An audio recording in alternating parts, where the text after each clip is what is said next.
Hello అండి, welcome back to my channel Dil cooking and tips.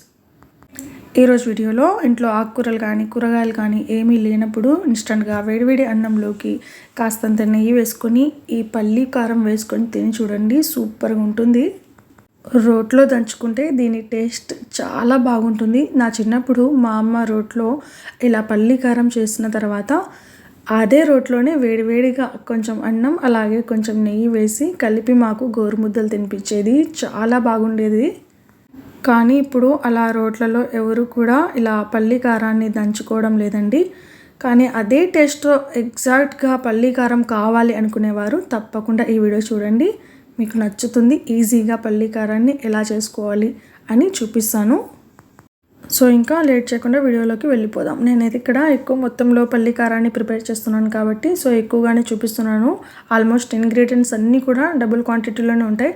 So first అయితే నేను ఇక్కడ 1 కిలో వరకు పల్లీలను అయితే తీసుకున్నాను. సో ఇందులో ఏమైనా రాళ్ళు డస్ట్ అలాంటివి ఉందా అని ముందు అయితే చెక్ చేసుకోవాలి. తర్వాత స్టవ్ పైన ఒక ప్యాన్ పెట్టేసుకొని మీడియం ఫ్లేమ్లో మాత్రమే ఇవి ఇలా ఎర్రగా అయ్యేలాగా డ్రై రోస్ట్ చేసుకోవాలన్నమాట. అటు ఇటు కదుపుకుంటూ, మరీ నల్లగా అయితే వేపుకోవద్దండి.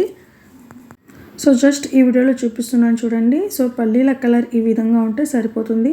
మనం చేత్తో కనుక ఇలా ప్రెస్ చేస్తే ఈజీగా పల్లీల పైన ఉన్న పొట్టు అనేది వలిచిపోవాలన్నమాట.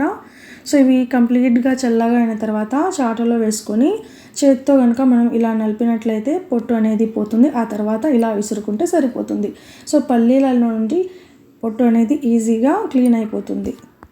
నేను ఈ పల్లి కారాన్ని ఎక్కువ క్వాంటిటీలో ప్రిపేర్ చేస్తున్నాను కాబట్టి రోట్లో దంచడం అంత ఈజీ కాదు కదా. సో అందుకోసం అయితే ఒక మిక్సీ జార్ తీసుకొని అందులోకి పల్లీలన్నింటిని కూడా వేసుకున్నాను.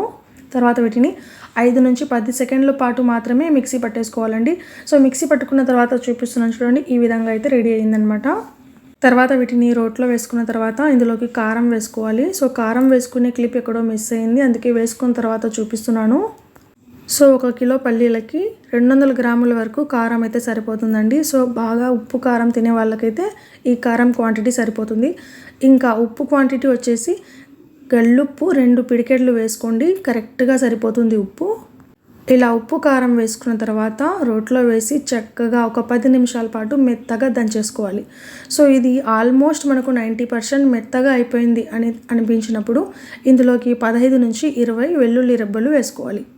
ఇలా వెల్లుల్లి రెబ్బలు వేసుకున్న తర్వాత కూడా ఒక 10 నుంచి 15 నిమిషాల పాటు బాగా రోట్లో దంచుకోవాలండి. సో ఇది మనకు పర్ఫెక్ట్గా ఎప్పుడు రెడీ అయింది అని తెలుసుకోవాలంటే మనకు ఇందులో ఆయిల్ అనేది రిలీజ్ అవుతుందండి. సో అప్పుడు మనకు పల్లి కారం పర్ఫెక్ట్గా నలిగినట్లు. సో ఆయిల్ అనేది ఎలా రిలీజ్ అయింది అని తెలుసుకోవాలంటే మనం చేత్తో కనుక ఇలా ముద్దలాగా చేసి ప్రెస్ చేస్తే తెలుస్తుంది మనకు ఇది రెడీ అయిందా లేదా అని. వీడియోలో అయితే క్లియర్గా చూపిస్తున్నాను చూడండి, ఈ విధంగా. సో ఇది రెడీ అవ్వగానే ఒక ఎయిర్ టైట్ బాక్స్లో వేసుకొని స్టోర్ చేసుకుంటే సరిపోతుంది. 6 నెలల వరకు కూడా నిల్వ చేసుకోవచ్చు. సో వేడి వేడి అన్నంలోకి కాస్తంత నెయ్యి వేసుకొని ఈ పల్లి పొడి వేసుకొని తిని చూడండి, ఆహాయం రుచి అనాల్సిందే, అద్భుతంగా ఉంటుంది. దీని రుచితో పోల్చుకుంటే ఆ పూటకి చికెన్ ఉన్నా కూడా అనవసరమేమో అనిపిస్తుంది, అంత టేస్టీగా ఉంటుందండి ఈ పల్లి కారం. మరైతే చూసేశారు కదా పల్లి కారాన్ని ఈజీగా ఎక్కువ మొత్తంలో ఎలా ప్రిపేర్ చేసుకోవాలి ఏంటి అనేది. అయితే మన రెసిపీ మీకు నచ్చిందా? అయితే ప్లీజ్ ఇలాంటివి ఇంకెన్నో రెసిపీస్ కోసం లైక్ చేయండి, షేర్ చేయండి అండ్ అలాగే సబ్స్క్రైబ్ చేసుకోవడం మాత్రం మర్చిపోవద్దు.